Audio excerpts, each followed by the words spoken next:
I'm a minute early. I'm a minute early. Hey, Warrior Grandma. Hello, Clover. Halloween baby. You better check that fudge. Hey, Tiny T, if y'all are all still here. Traders, I love you, baby. Hey, Ripples in Time. And I hope Peas and Sizzled Layers are still here. Hello, hello, hello, hello, hello, hello. Ocean Tide, my sweet.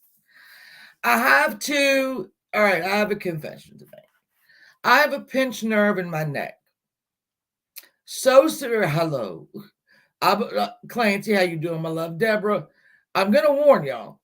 So it's going, I can't use my right arm. I can, but it's very painful.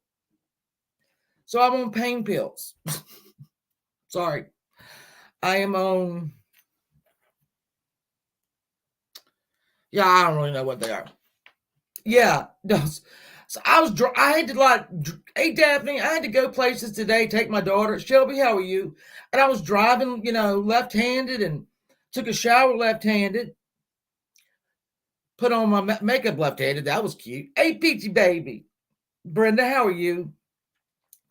So hey, Rachel, either I'm going to be asleep snoring on this desk in about an hour, or I'm going to be telling y'all stories from when I was 7 at Christmas time. I don't know what's going to happen. What does that have to say? Thank you, Deborah. It used to be my other side. I had a problem with the other side, and the doctor told me to fix it. He had to go through the front of my neck. And I said, no, thank you. Now it's over here. I can move my neck, which is so weird. I can move my neck. But it's, anyway. So I'm just warning y'all. Oh, what we going to do? Oh, what we going to do? It's going to be interesting. It's going to be interesting. But I have, listen, this case, I know when I was in. Oh, yeah, Clancy, bless your heart. I mean, my mother kept, hey, Calypso nurse, my mother kept going, go to the doctor, go to the doctor. Okay, to the doctor. Hey, Salty, how are you? I hope everybody's well. Hope you've had a good week and a good weekend. Christmas is closing. Guys, I counted our week, like when not from when I was doing a mystery every, couple. Hey, Teresa, every other week or every other month or whatever. I'm talking about us doing it for a week. This is our 14th week. I mean, fudge came out. God, no, it did. Halloween, baby. This is our 14th week. And I did go back. I do remember missing. I was going to do Maura Murray for 2. Hey, my Chi-Chi. I was going to do, everybody in the pool. I was going to do her in 2 parts, but I had to miss the one. And I just got, doubled up. But this is our 14th one in a week, during the week. No, y'all, thank y'all. Because if y'all didn't show up, I'd look pretty silly over here. I look pretty damn silly. So I'm liking this. We're doing good. We're getting it done. Let me see. This case was suggested. Hey, Tartan, how are you? Hey, Sarah. This case was suggested, and I can't remember by who. I wrote it on my envelopes, my famous envelopes. And when I went to look at this, so you have one boy, Johnny Gosch, 13 years old, paper carrier, gets taken on a Sunday morning. And that's when you have the most papers. I don't know if y'all remember getting papers when, I'm 55. So some people would get 7 days. Some people would get 5 days. Some people would get just the weekends. And some people would just order one paper, which would be the Sunday paper. So it was their biggest day of the week. Hey, Evil. So he, and I'm going to go back into it. I'm not, this isn't the, actual presentation. So he gets taken. And the police at that time, for whatever reasons, I guess, made the parents wait 72 hours. Didn't send any cops. Oh, it's a runaway. It's a runaway. I know somebody brought fudge. Halloween baby brought fudge. And then 2 years later, same day, Sunday, another paper boy gets ripped off the streets. That response was much different than the guy, Johnny Gosch. And I'll get into that too. Then you have a boy 2 years after that you will not see. You will have to go look for this child's name. And I have my opinions on why that is. He's never added into this. You cannot find anything, or I found one picture of him. You can't really find a lot. So this is effed up, and the police are like, well, I mean, don't know. They could be connected.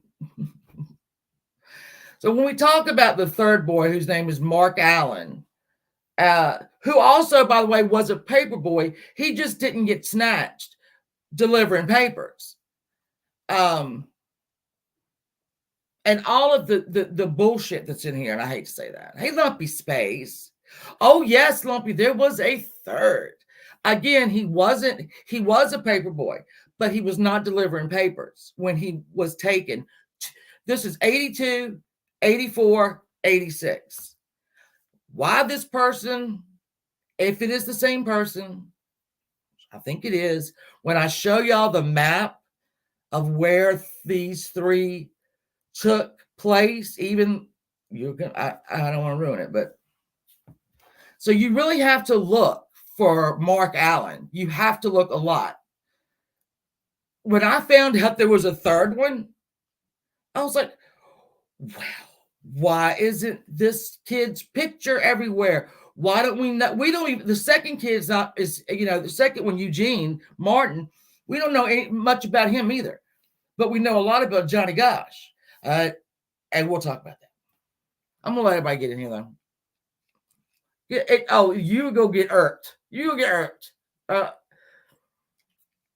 Hey, Val. There's Valvoline. There's Valvoline. Hello, Valvoline. What are you doing? Every time I see Val, I got to talk like her. And then I put little notes everywhere that made sense to me when I was doing it. Don't make sense to me now. Val, I hurt listen, I have a pinched nerve and I've got a lot of pain medicine on board. This is either going to crash and burn or be the best one at it. Or both. It'll crash and burn, which will make it the best ever. I was very tempted to knock this into two sticks of butter, 1 cup of peanut. Oh, we're sharing recipes. You know what, Monchichi? I need to say Monchi. I love Monchichi. Makes me laugh. I don't know. He's so funny. Yes, I'm so happy that y'all are here for it. And if y'all are in your beds cuddled up and not typing, thank you for being here too. I love it when you show up. So we're gonna, and I limited my damn photos. In fact, let me go pick one up right now. Let me go get a photo right now. All right, we'll do this one.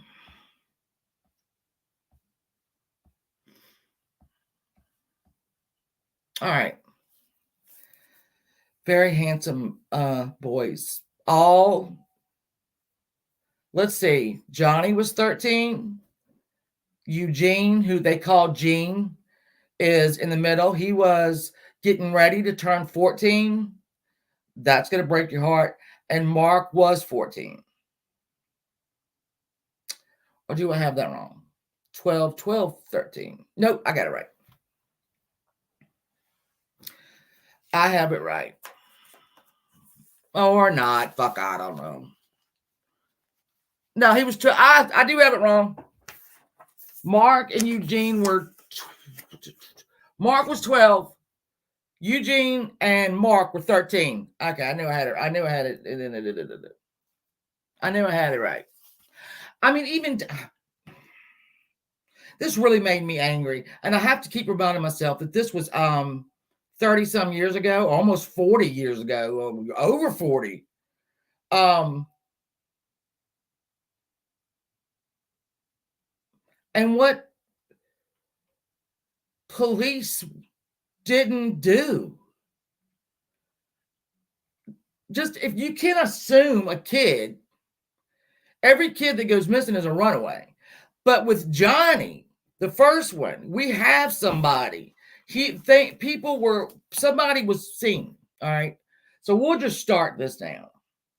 So this is in Des Moines, Iowa in 1982. So Johnny, all right, so his mother had been married at a really young age, and she'd had 2 children. And her first husband died. I mean, she was very young. And even when he died, she met John Gosch, and they had Johnny. So Johnny wanted to buy a dirt bike. What, 12-year-old does it? So he had this paper route for about 13 months, and he was never late with the paper. But, and we're going to get it. I'm going to start this with the, all right. So his mother, there's 2 stories to this. His mother has told you for 2 different stories. I am not saying that because I believe she is in any way, shape, or form involved, but her stories change a lot. A lot. So her story was that her daughter from her first marriage had come home from college and had her fiance with them. They all had a great big dinner. Love it. And Johnny says, I have to go to bed because I've got to get up early. He had to get up at 5 in the morning. I have to get up early. And he said, Mom and Dad, can I go? Hey, what the fox? He said, can I go by myself? And that because they always accompanied him, 1 or 2, one of them always went. And they told him, absolutely not. You cannot go. And he's like, well, the other kids are by themselves, and they said, well, they're 16, you're 12. So no, you can't go by yourself. So he goes on up to bed. His brother, her other child, also delivers papers, and got up at 5 in the morning and knocked on his door, right? No. Just make sure he was awake, and he was. So I guess Johnny took the family dog, which is a little, weenie dog, to the paper drop. Now, I've learned a lot about paper boys this month. So every neighborhood has got a spot where the newspaper is dropped for them to unload and fold up and put in there. Johnny had a wagon that he would use because it's the Sunday paper. So the other boys said they saw somebody in a car 2-tone Ford beside Johnny asking for directions. Okay. And Johnny is 12. He doesn't, I don't know. So then the guy turns around, comes back, and was talking to some more boys, asking directions. And Johnny said, something's wrong with him. I'm going home. Now, this is what Noreen said. I don't know how. Anyway. So Johnny's got his papers in the basket in his wagon with the dog. And the guy was following behind Johnny in his car. She doesn't even think Johnny realized it. Now, this is from a witness, all right? A witness that the police didn't find. Her private investigator found. They saw Johnny, another guy, come from in between houses. Now, in one story, She says they shot him with something. Hey, Sarah, they shot him with something. Stun gun. She doesn't know that he fell to the ground, and they picked him up under his arms, and one got up under his arms, and one got on his feet, and they pulled him into the car, and they took off. That's the story. Now, why that person hadn't called the police when he saw that, I couldn't tell you. But they started getting phone calls at the Gosch house asking where their papers were. Again, why didn't they set their alarm if they always went with him? Again, she changed her story. I'm not saying it's because she involved. I'm saying I think this woman is crushed at this point. And we'll get more into that. So they start. One parent starts delivering the papers. They ride around, can't find him anywhere. And let's show you where that is. We'll show you. Here he is with his little paper bag. Now, Johnny was a big boy. He's 12. But he was 5'7" and 140. That's not a little boy. That's a big boy. Here's the dirt bike that he bought. See, he's big. Here is, it's actually a two-tone Ford. What did they call it? A Fontaine or something like that. So it looked like this. Let me see. All right. This right here. I'm going to make sure y'all seeing this. This is where this is where they found the paper, the wagon. So they called the police. The police came and said, it took them 45 minutes to come 10 blocks. I mean, the police station was 10 blocks from their home. It took 45 minutes for the police to get there. And then the police said, we really can't do anything for 72 hours. So what do? They immediately, I guess, started calling, 72 hour sizzles, 72 hours.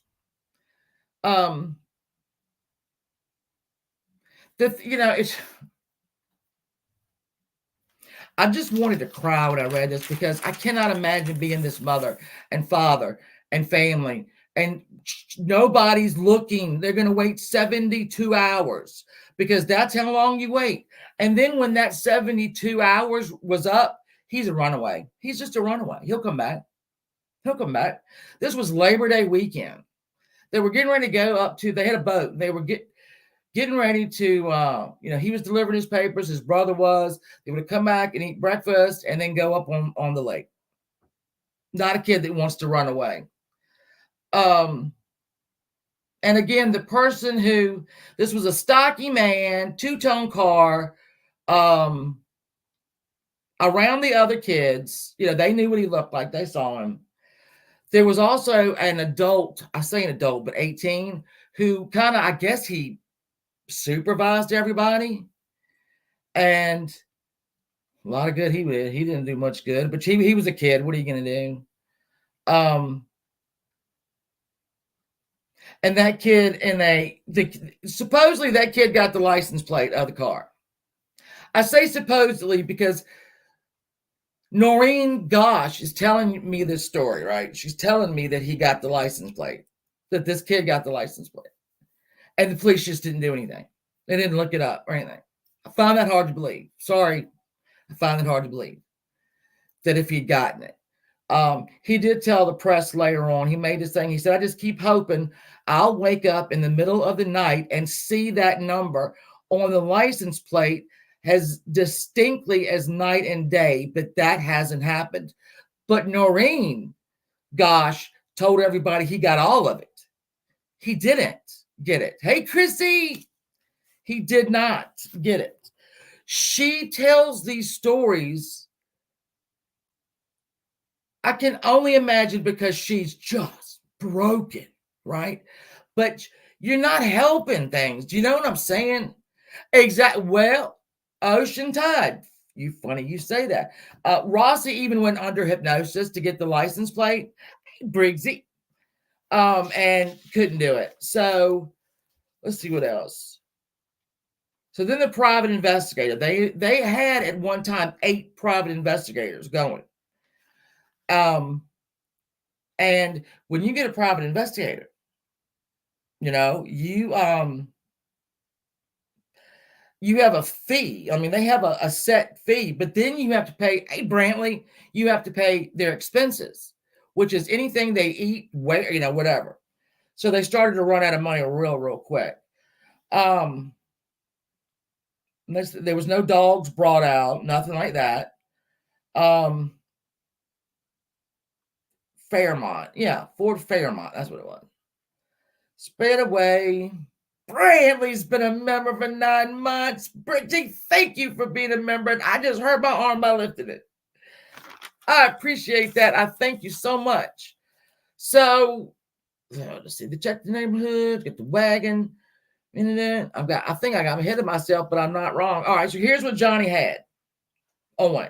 He had on, he was born November 12th, 1969. He is a year younger than me. That put that into perspective. He had light brown hair, blue eyes, 5'7" and 140. He had so he had freckles. He had a birthmark on his cheek, one on his shoulder, and a horseshoe-shaped scar on his tongue. That's going to be important in a little while. But not too important. I ain't getting into all this. Neighbor didn't call. That's what I'm saying. Like, what do you mean? Hey, Renee, the damn neighbor didn't call anybody. Obviously they haven't found him. They didn't really look. But hey, Lion Mama. Hey, Rapper. So Noreen and John Gosch went into motion, right? And they started getting all these senators and all on their side.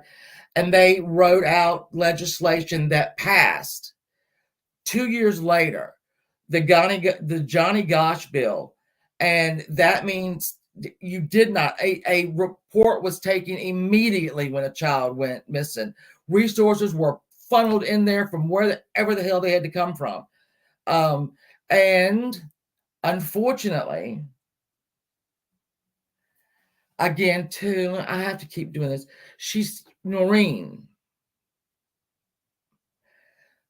has kept her son's name in the spotlight by this stuff that she does. She comes up with these unbelievable scenarios of the police chief was part of a sex ring, and because the police chief really wouldn't do anything. She's not lying. He wouldn't do anything. Nothing. He ended up leaving. He ended up leaving. So, all right, I'm going to go on to, so 2 years later, little Eugene Martin. Let's go get him. Let's look. Oh, okay. I forgot about it. Okay. I'm sorry. We have these right here. This is a composite sketch that their private investigator got from it's not really, they don't really say who did it. I think it was, maybe the boys and the neighbor, maybe. I don't know. But this is the man that they say took their son. Johnny was also one of the first.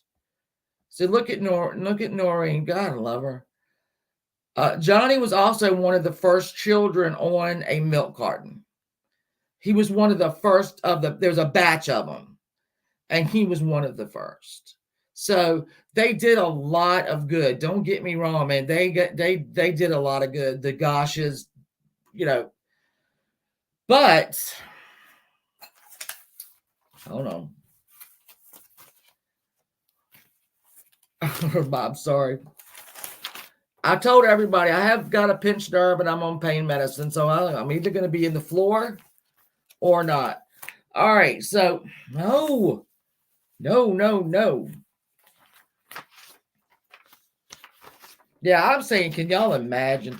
This gets convoluted here in a minute. That it's just Eugene Martin.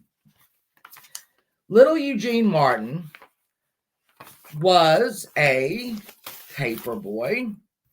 And on a Sunday morning, he jumped up to go and deliver the papers. Odd thing with this one is just like Johnny never went without an adult, Eugene had never gone without his brother, his older brother. His older brother had spent the night at somebody else's house. So Gene went alone. And, well, we have the same thing happen. We have one woman, it was just like I said, again, a Sunday morning. They saw him having a conversation with a man while he was folding up his papers. There was a neighbor named Connie Clowenberg, who was a man. He was awake at that time because he wanted to go play golf. And he drove out at like 5 something. And Eugene was sitting there waiting on the paper drop. The paper hadn't dropped yet. So the other kids saw this man talking to Eugene, and it looked like a friendly conversation. They said even that it looked like a father and son conversation. So I don't know if that means the man had his arm on his shoulder, or I don't know what that means. But what happened? Okay, Don Martin started getting phone calls. Why haven't they delivered the paper? One woman even said, I can see his bag. Can I just go get it? His bag is laying on a curb. Can I just go get my paper? Like, no. One of the adults, which is somebody that was 18, when he went by, he saw Johnny's bag. Not Johnny, Eugene. He saw Eugene's bag laying there. All right. So the only person that made really kind of eye contact was Connie Clowenberg, and then the couple of kids that watched him load the papers up. And he was gone. And the police came. They called the police. And here's what happened that didn't happen with Johnny. The police came immediately. The FBI came immediately. 16 agents came immediately. They would do it like a grid search, right? They're going out and out and out and out and out. They had a helicopter. Hey, Kathy. Oh, I hope you're feeling well. I love you. No, they never did, Brad. They never did. So 20 some cops came. 16 FBI agents came from Omaha, Nebraska. They had helicopters in the air. Everything that wasn't done for Johnny, they did. And this absolutely enraged Noreen Gosch. She was enraged that they were basically following the legislation that they wrote herself. And she was absolutely livid that this took place. But again, well, the cops, do you think it's connected? Nah, I don't think so. What do you mean you don't think so? What do you mean you don't think so? Now, this kid was not so big. He was only 5 foot and 110 pounds. He was a littler boy. He loved to play football. He loved to play it, but he was a little bit too small for it, actually. Fishing, bikes. He was just a normal 12-year-old, 13-year-old. Here's what I think is interesting. And I don't know if this has anything. When I'm doing these things, right? I'm like, okay, well, what's the common? Well, we have newspaper boys on a Sunday morning right before the draw, right after the drop of the newspapers. Um, each boy, though, each boy came from, I'm not going to call it a broken home, but little Eugene had lived with his mother and for some reason came and lived with his dad. And his dad had about, let me see, I think he was one of four half brothers and two half sisters. And then little Mark Allen, you'll find out, same thing, kind of moved around. So the police still, though, not willing to say they're connected. I don't know what else they needed. But now I will tell you this. It's hard to track this down too. There were other children during this time that were attempted to grab them up and never did. My thing is, what are the odds? Hey, Fairy Meadows, what are the odds that the first time these two boys go without an escort, they get taken? What are the odds? That's a big odd, you know? That's huge. What are the odds? And so, and leave no evidence. Supposedly, there's like they've taken DNA off of something. I don't know what, and they're going to try to get it traced. Okay, and we talked about this last week. If they stored it properly, they probably could. But I'll tell you where Johnny's little wagon is. It's in a fucking museum. Police don't have that wagon. The wagon's in a museum. I don't know why. I'll show you a picture of it in a little while. Hey, Lauren Lee. So, right. So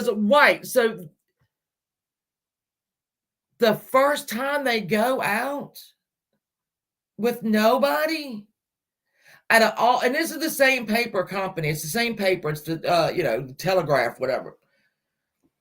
So they started telling their newspaper boys how not to get kidnapped. I don't know how many, because it's, again, you can't find it. I don't know how many attempted. I have no idea. They're not going to tell you the truth. All right, so we're going to go to number 3 because this gets crazy. So let's go find little Mark Allen. Little Mark Allen, who nobody on earth wants to talk about. Here's the corner where Eugene's bag was found, on this little corner. They saw him sitting on the curb waiting, and then his bag was found at this corner. So Johnny's wagon was found at a corner. So let me go down here. I'm gonna spare y'all now with Eugene. We don't have a composite. We don't have a composite. I don't know why people saw him having a conversation with a man. It looked friendly. Hey, Sassy Sarah, I love you. But we don't have a composite. Why? I don't know. Why. So we got little Mark James Warren Allen. He was born in 1972, and he disappeared on March 29th, 1986 at 13. Momo, I'll start over. I'll start over. Now, he was a paper boy. Everybody said he wasn't a paper boy, but he was a paper boy. He just didn't get kidnapped. He got kidnapped on a Saturday night, and not, what I'm saying, not a Sunday morning, or it could have been Sunday morning. I don't know. Well, I'll tell you the story. So Mark was a little bit of a handful. He was raised by his paternal grandmother for the first 4 years of his life in Connecticut. And then he moved over to Minnesota with his dad. And then he went to live with his mother and his two half brothers, well, half brother, half sister.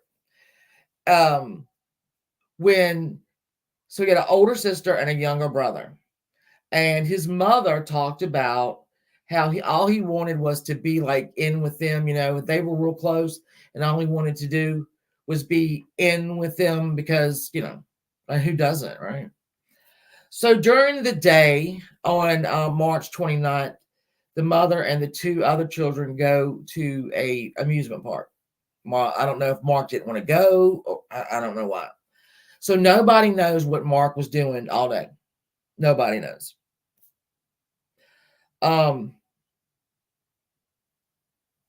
The thought of him going back and forth, that's hard on a kid. But anyway, his mother came home, and his two younger brother and older sister were getting ready to have pizza. He told his mother, "Listen, I gotta go. I got plans. I'm meeting somebody down the street. But save me some pizza because I'll be hungry." She said, "Okay." "Okay, young son, who's only 5 foot and 85 pounds. Absolutely. Walk alone down the damn street to your friend's house." She didn't get a name. She didn't get an address. So she says that he was walking and he turned and he waved to her, and they had a bush in their yard. And when he went behind the bush, she never saw him again. Right, Joel, you'll be back. She went to bed. She went to bed and woke up the next morning, and there was no Mark. The next morning, by the way, was Easter. So we had one on Memorial Day, Labor Day, Memorial Day, one on Easter. All right. So she decided, oh, well, he's probably gone over to my mother's house. He woke up early and he went over to my mother's house because he knows that they're getting Easter baskets. So she calls her mother. I haven't seen him. So she calls the police. The police go back on this. They go back on this. Oh, immediately. Oh, yes, we do this immediately.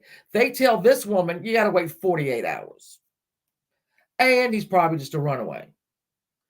So I can't tell you how many. Yes, Bradley, she went to bed. She went to bed. The friend that he was going to see never stepped forward to go, he came to my house and he left, or he didn't make it to my house. Nobody came forward. Nobody came forward to say that I was where he was going. I hung out with him. Nobody. So, I don't know if he never made it out of the cul-de-sac. I don't know if he made it to his friend's house and they went, walking around, and when he was on his way home, because it was going to be Sunday morning, this guy likes to strike Sunday, he took him. He didn't have, because you think about it, this guy, whoever it is, hold on, let me have a little beverage, has to stake out these places, right? He has to know exactly when that paper drop happens and who's there and who's not there, and where somebody does, hey, Midden Mom, how are you, baby? They have to do a lot of recon work, and this guy was really good because he snatched two and nobody found him yet. So, and I have a theory because, hey, Flossie, Mark's mother was a bartender. I don't know if they were just like, I used to walk places alone when I was young. Right. Oh, Lord. I'm going to tell you what. I've survived. I shouldn't be here today. It was some dumb shit I've done. Yeah. Opportunist is right. He's somebody that knew these boys were going to be out there and alone in the early morning hours. And do you know, like the one that got Johnny, there were a lot of boys around, and he didn't give three shits. Do I think he was thrown into the car like that person said? I don't know. I don't know. Because that person didn't call it into the police, didn't even call it over to his parents. So, do I believe, is that something Noreen has dreamed up? I don't know.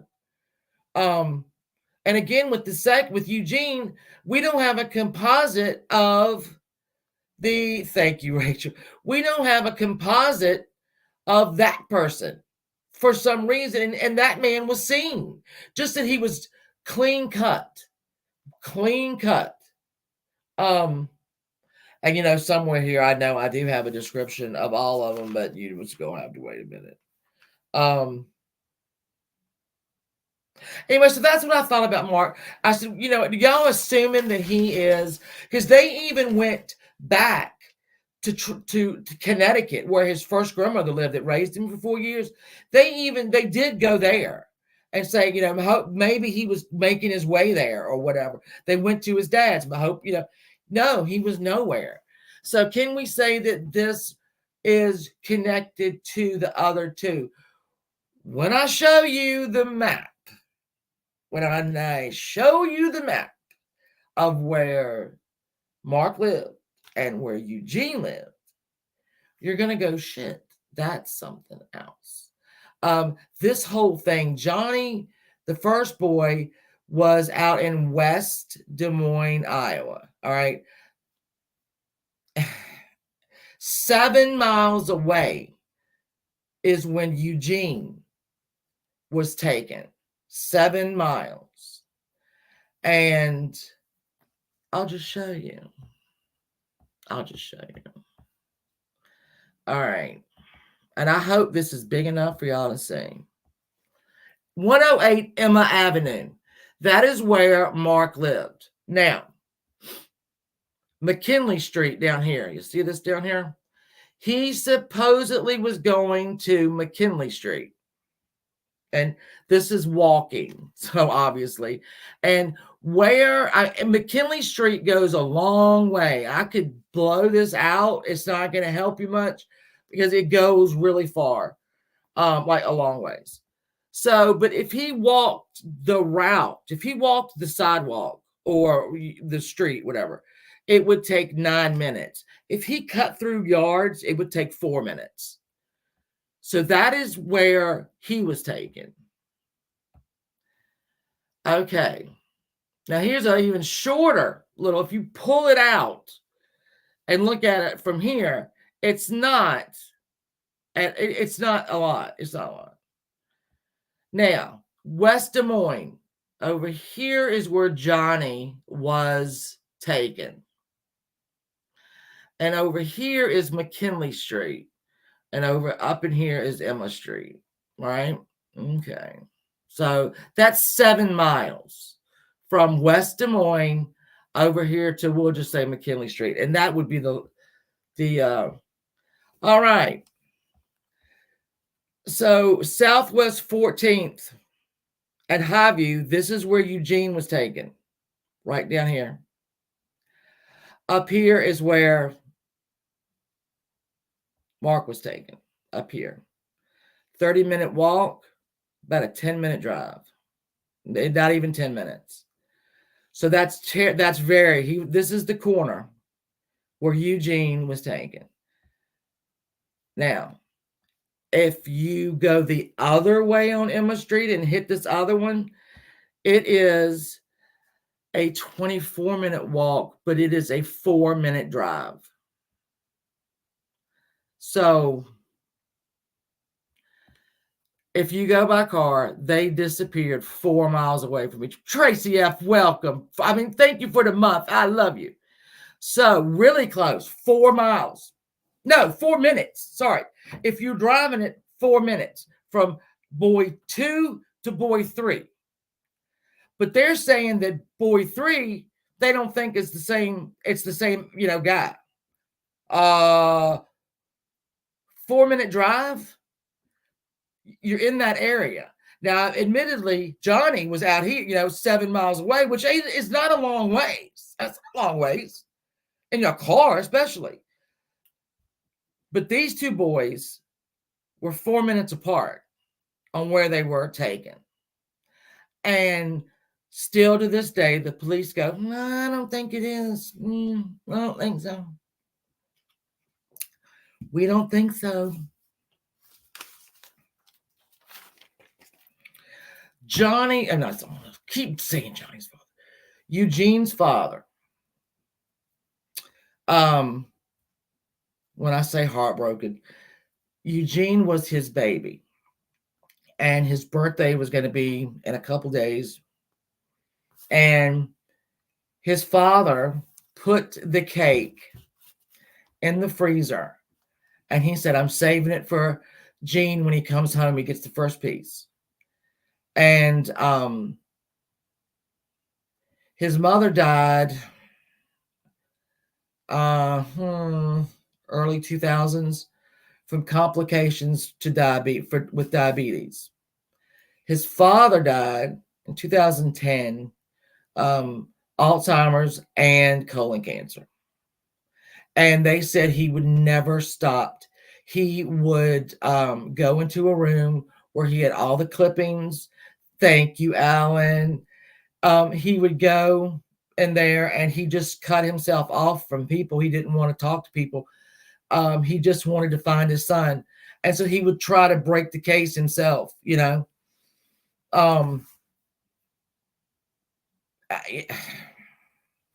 People say, well, his parents died without knowing what happened. They know, they know. These boys aren't still alive unless you talk to Noreen Gosch.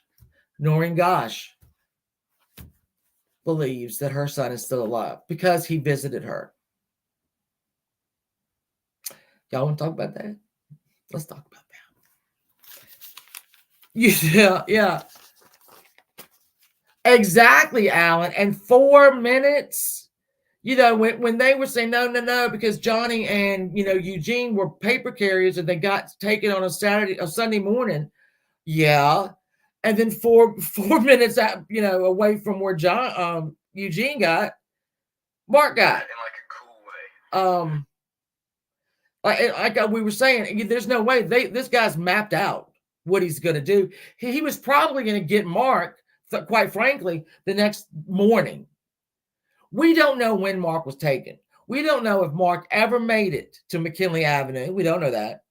We don't know if he did make it there, what they did afterwards. We don't know. We don't know if he was started to come home. We just don't know.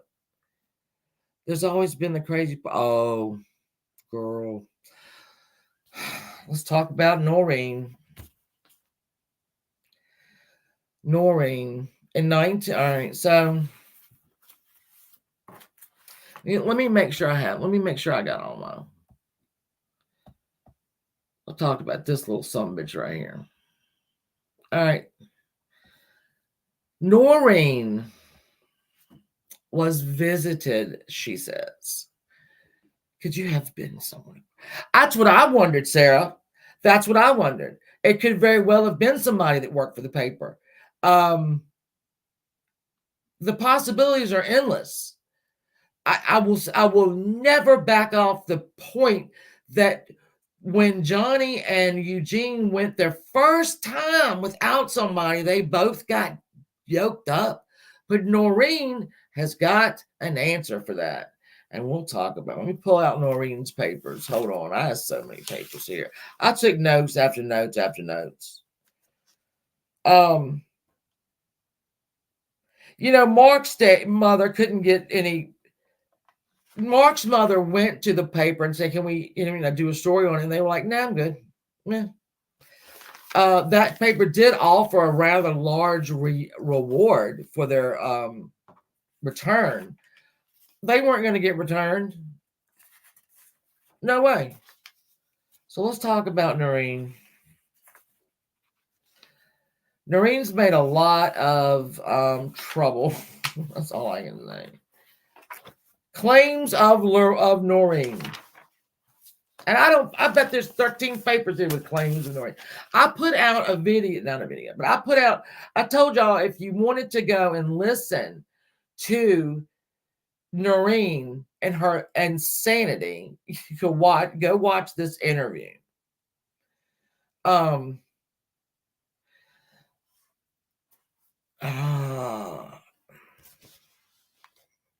Let me see.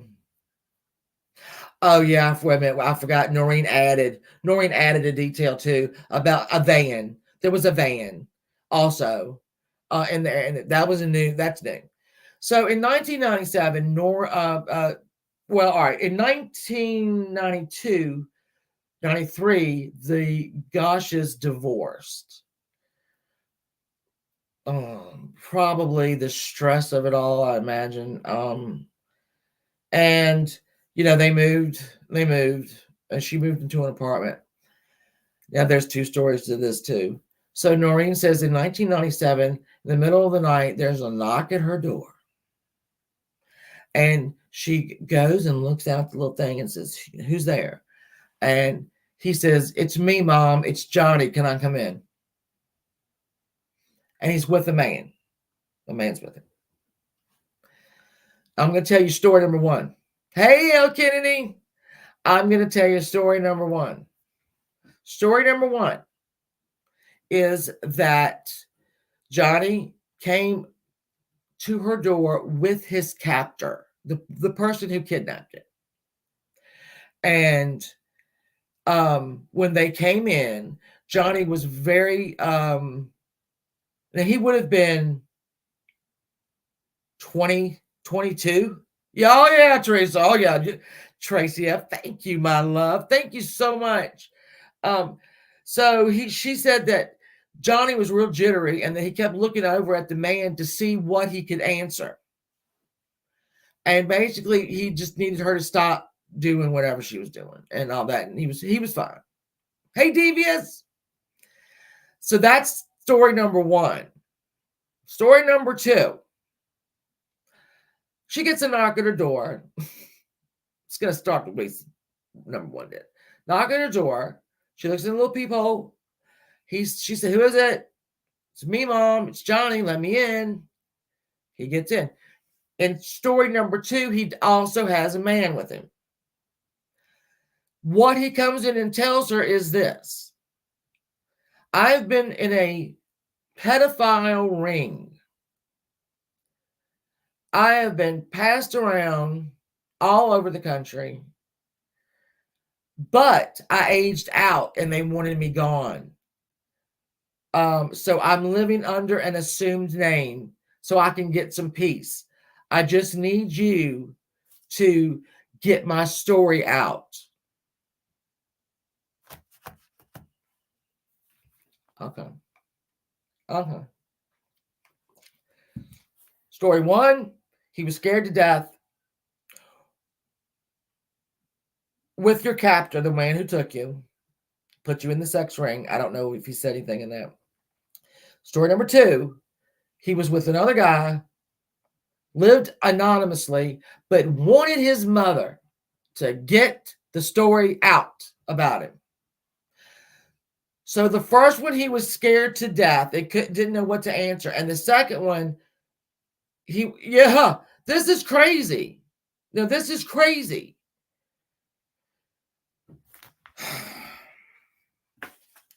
Guess who was in the ring, the sex ring? Just take a guess.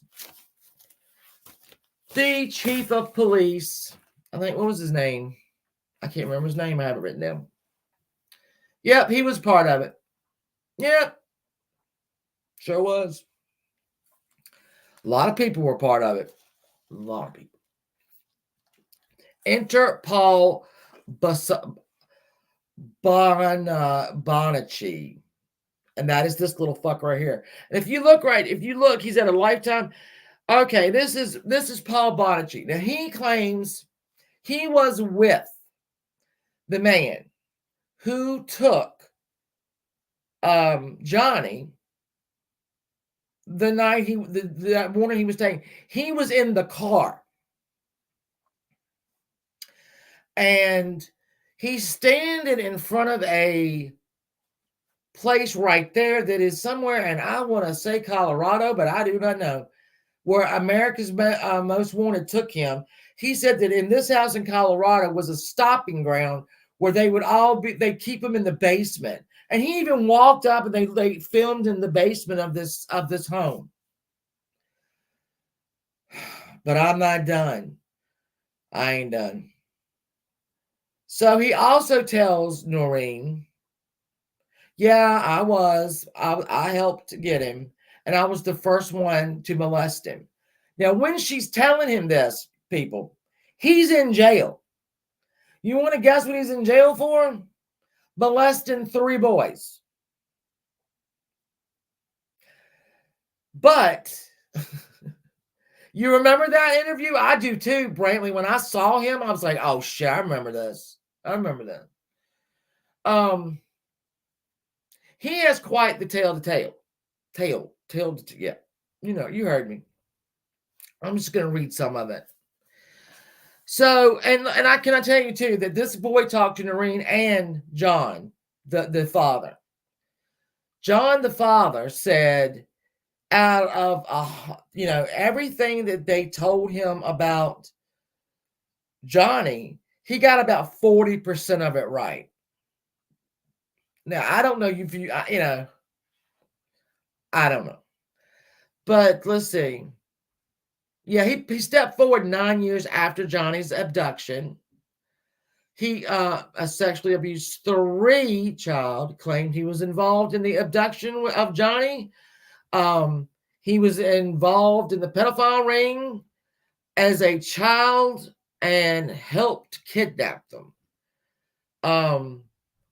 Supposedly, Paul was taken by his mother's boyfriend and sold to this sex ring. Let's just put, let me circle that. Let me circle that. Now, I also read 21 pages of testimony that Paul Bonacci,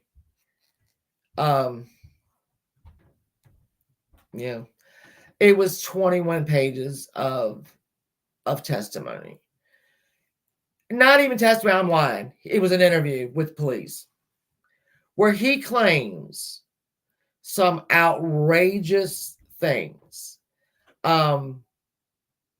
Absolutely outrageous. I wish I could tell you all. I didn't want to talk about it because some of it was just really horrible, but he was in this ring and he was shared around and he started listing all these names of people. Well, I don't know those names, right? Only people that live in Des Moines or Omaha, Nebraska. That's a big power keg too of this ring, would know who these people are. But so let's talk about taken from his mother by the boyfriend and sold. When he got out of jail, there was no family waiting. Where's your family? Where's your mom? Do you have any sisters, brother? No, there was no mother going, oh, my son. But have mercy on him. He was kidnapped, nothing. No, nothing. Nobody. All right. He also claimed he had 160 personalities. But wait, some of those personalities had personalities themselves. So I shouldn't laugh. It's not funny. He had multiple personality disorder. And some of those personalities also had multiple personality disorder. And so I saw one interview with him where they're getting ready to interview him, right? And I don't know if this was a court or what it was for, the deposition. I'm not real sure, but the woman said, all right, who am I talking to? Right? And he's sitting there and he's like, he gives this name. And she said, okay, well, can you go get me Paul? And he was like, no. And literally in a matter of minutes, hey, Midnight Baker. Oh, honey. When your girl does research, she does research. So, yeah. And then he looked down, looked up, and there he was, and we continued on with the thing. Here we go. This is the biggie.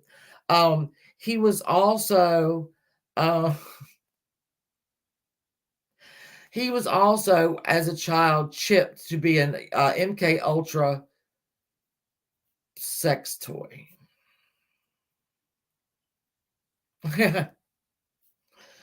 Yeah, MK Ultra sex toy. He claimed that he had been tortured by the Omaha World Herald, that's a newspaper, by the editor, Harold Anderson. He tried, let's say, he tried to give his own attorney. His attorneys would withdraw. I don't blame him. So, and when he, all right, so the sexual abuse of children, he got arrested November like a cool way. 1989. All right, it was 4 counts. All right, so when I told you I was reading that 21 pages of an interview, which I believe was a deposition, there was a huge credit union in town, all right, Franklin Credit Union. And when Mr. Bonacci started naming these names, I saw one that I recognized from something before, and it was Larry King, not Larry King the not Larry King that no, not CNN Larry King, but Johnny, not Johnny, Paul, and another girl that was also taken. They'd have these sex parties.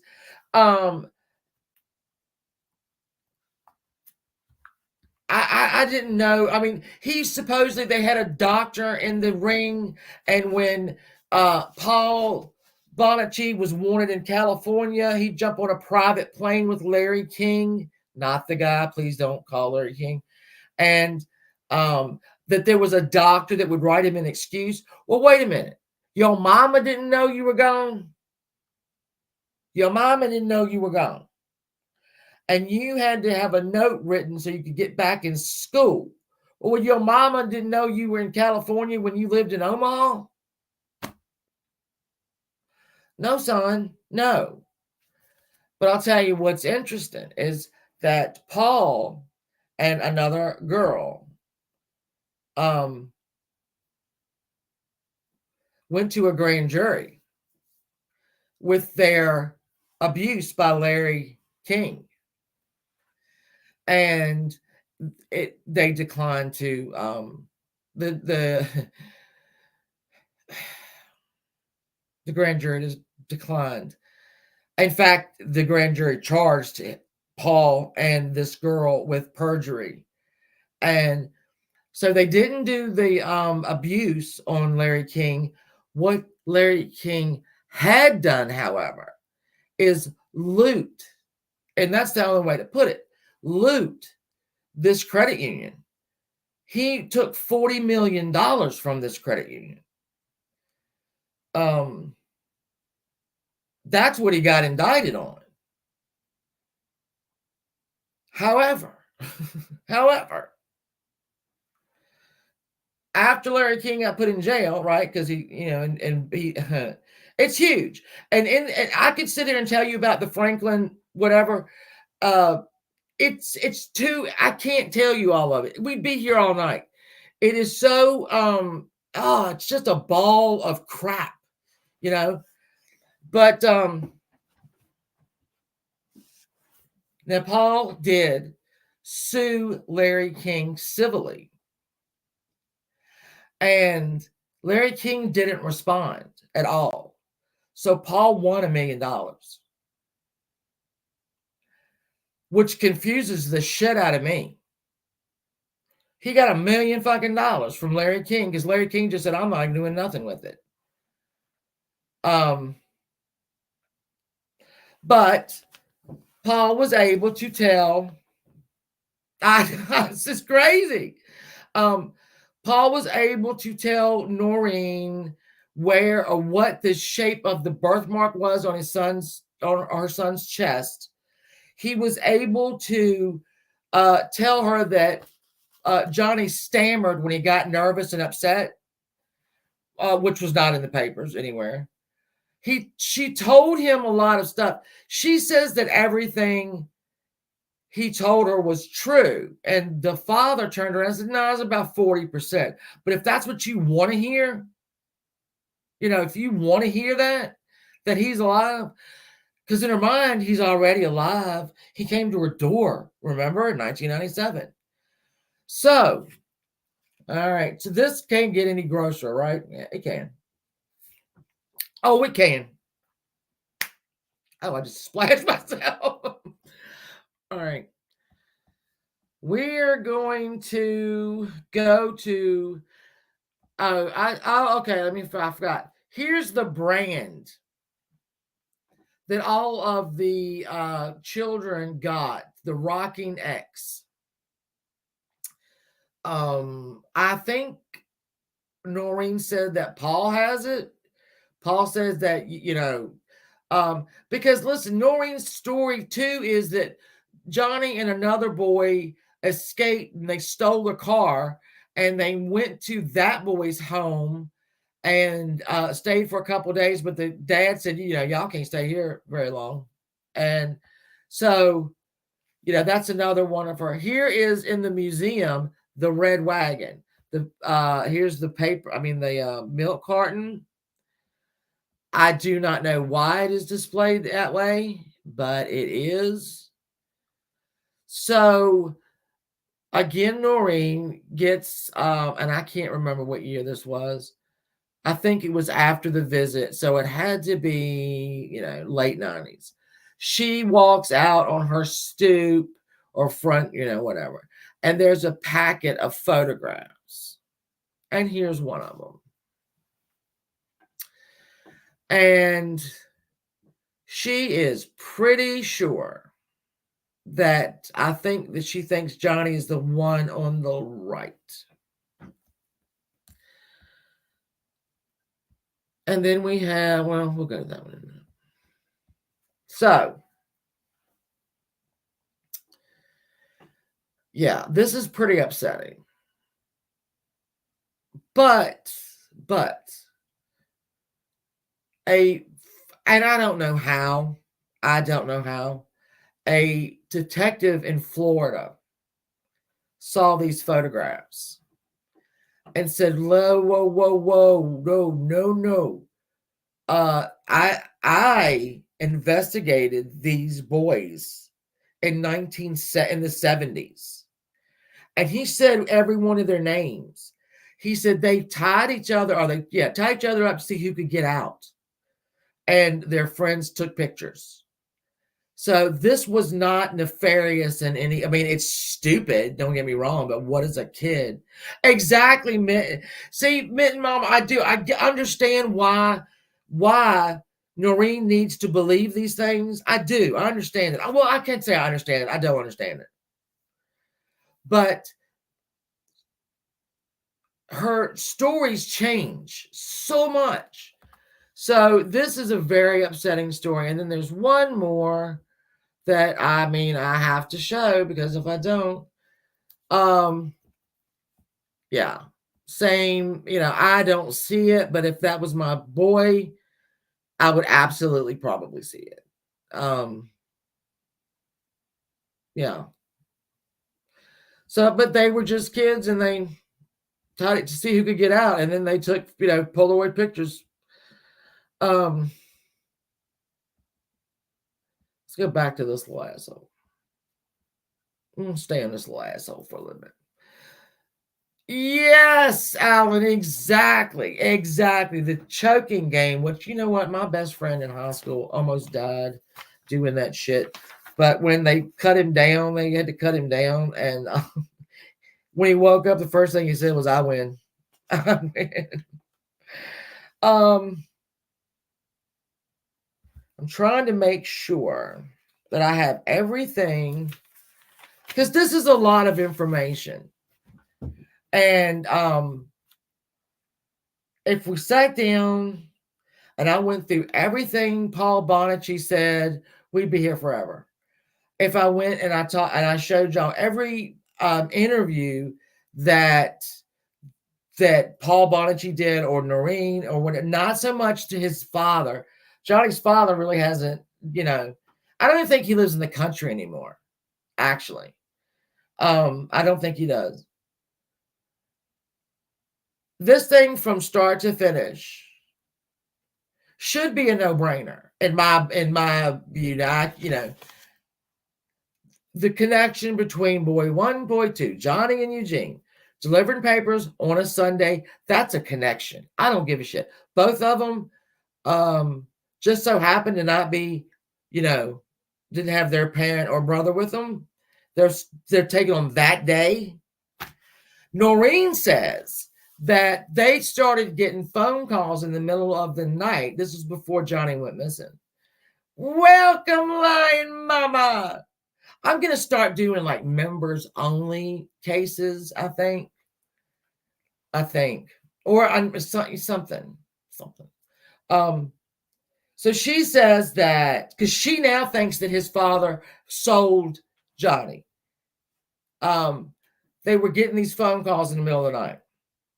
And the night before Johnny went missing, they got a phone call. And instead of hanging it up, she said that Gosch said, okay, yeah, and hung the phone up. She's like, who was that? And he said, wrong number. She didn't believe him. She thinks that he sold their son, hey, Colette, into a sex ring. It's funny that Paul ran into Johnny on that, right? In there, had it been, I don't know. But Paul never ran into Eugene or Mark, only Johnny. That could be for a lot of it. If there was a sex ring, and it was apparently was huge, I'll have to go find the I'll have to go find. Oh no, I have it downloaded on my phone. And I'll post it if y'all want to read it. It's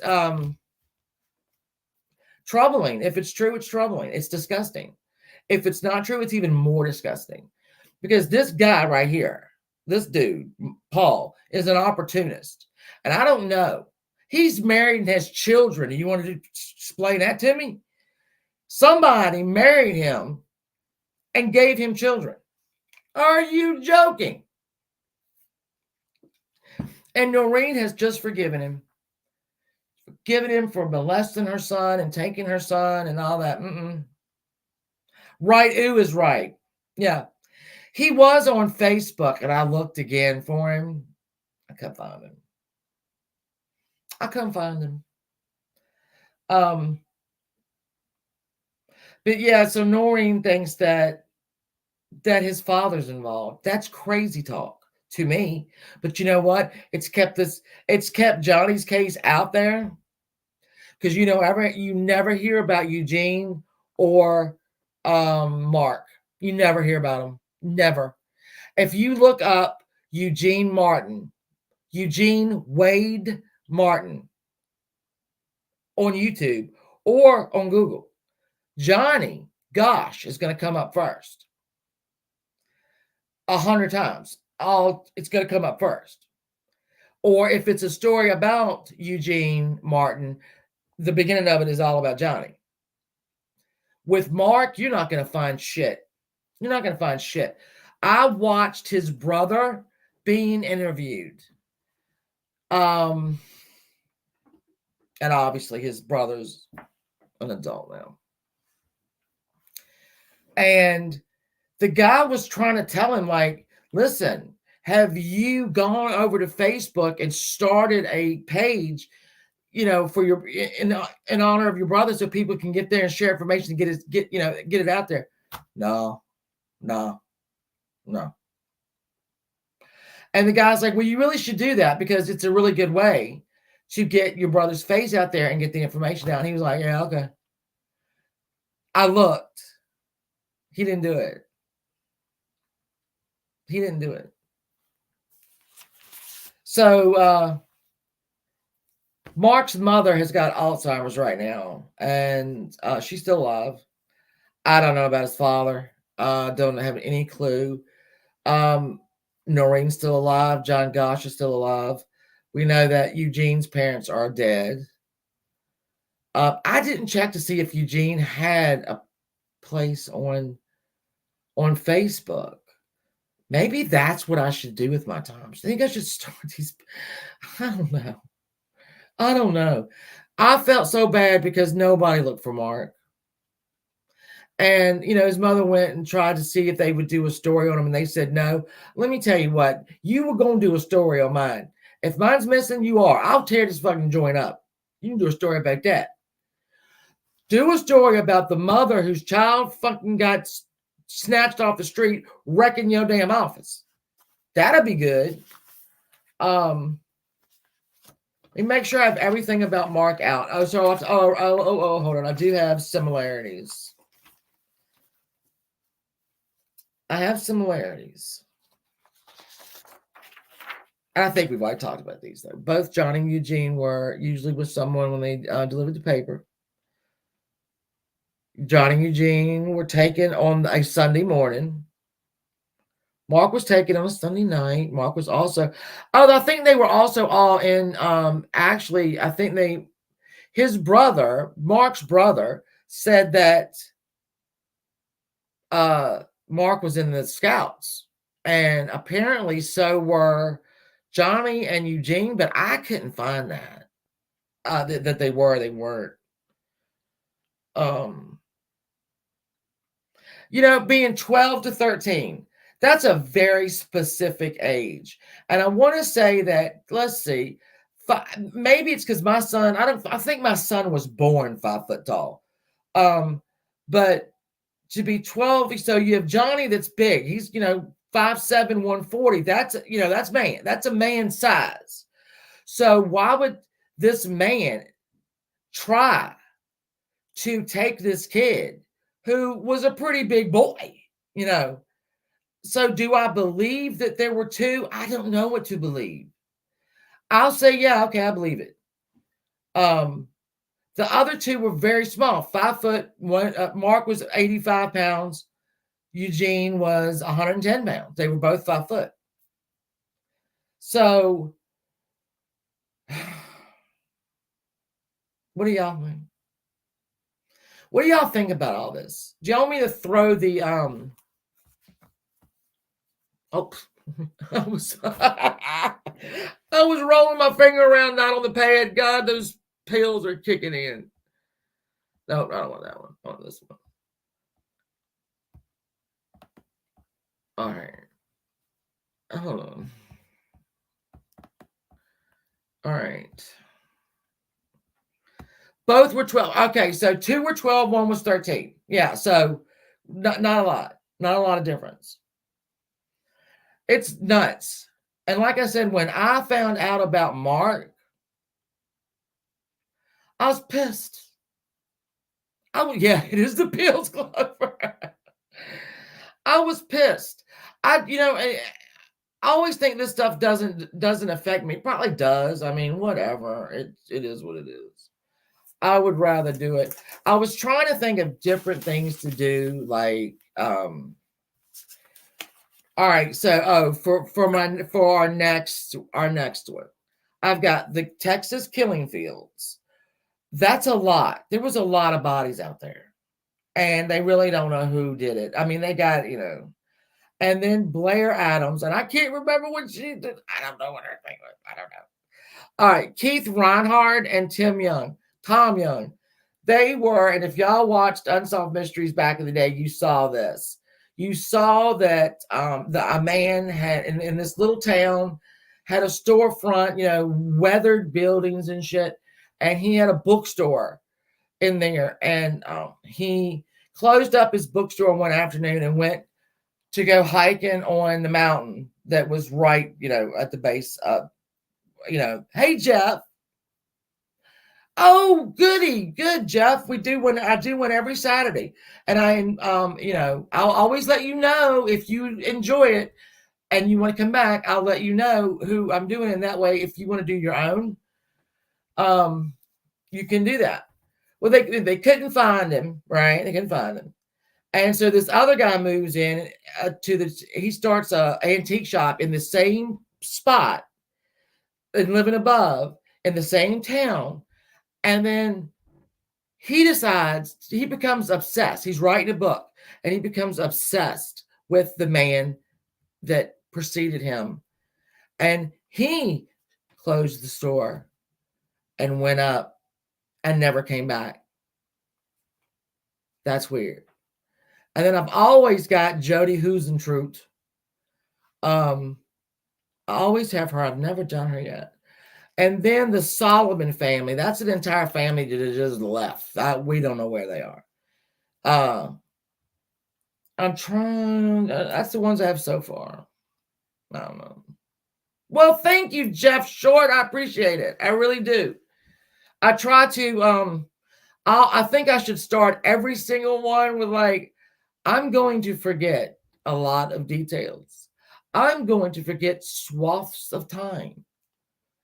If they're important, I'll do another live. But if not, like what was it last week? I forgot something I had to. Oh yeah, they were calling shit. Oh, come on. Oh yeah, short. Mary and Jennifer and Michael. They have asked her classmates to come forward. They were 9. What do you think they're going to tell you, cops?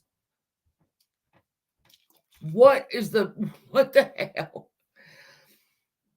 Okay, we can do that because that's a really interesting one. It's really interesting. To have that many bodies, and it was a lot of bodies. It was a lot of bodies. Yeah, telling kids to come forward. They were 9 years old. What are they gonna say? Oh yeah, she had a drug ring. Yeah, Jennifer had a big drug ring. We ate, we bought Flintstone vitamins from her. I don't even know. I can't. Yeah, come to them. And so now, let's see. I can't even count. I mean, that's a lot of math. Numbers are hard. But they would be young adults now. Pretty young adults. She went missing. Jeff, I'll tell you this, if you're still here. I usually only do cases that are 20 years or older. And the reason that I do that is because, everybody covers cases now that are current, but these people are forgotten. They're forgotten. So I like to stick to 20 years or more just to keep their name out there. Just so somewhere on the algorithm of YouTube, this will pop up. We're not going to solve the case, but we can. So, all right, next week we're doing the Texas killing fields. That's going to be good. That's going to be good. I'm going to like that. Because you remember we had the Fort Worth trio who went missing at this time of year. And they looked, I think, in the killing fields for them. But they haven't found them yet. So, obviously. So, all right. I thank y'all for coming. I really do. I love y'all so much. Y'all are so kind to me. And I hope y'all have a great week. I am going to go and ice my thing. Thank you, Tracy. Listen, it's the no drama zone, right? And I will. That's why even if somebody comes in here that I cannot stand, I will be nice. Oh, Sarah! Yay! Yeah, no drama zone. This is just our mystery club. I love you, Sarah. I love you, Sassy Sarah, so much. I love you all.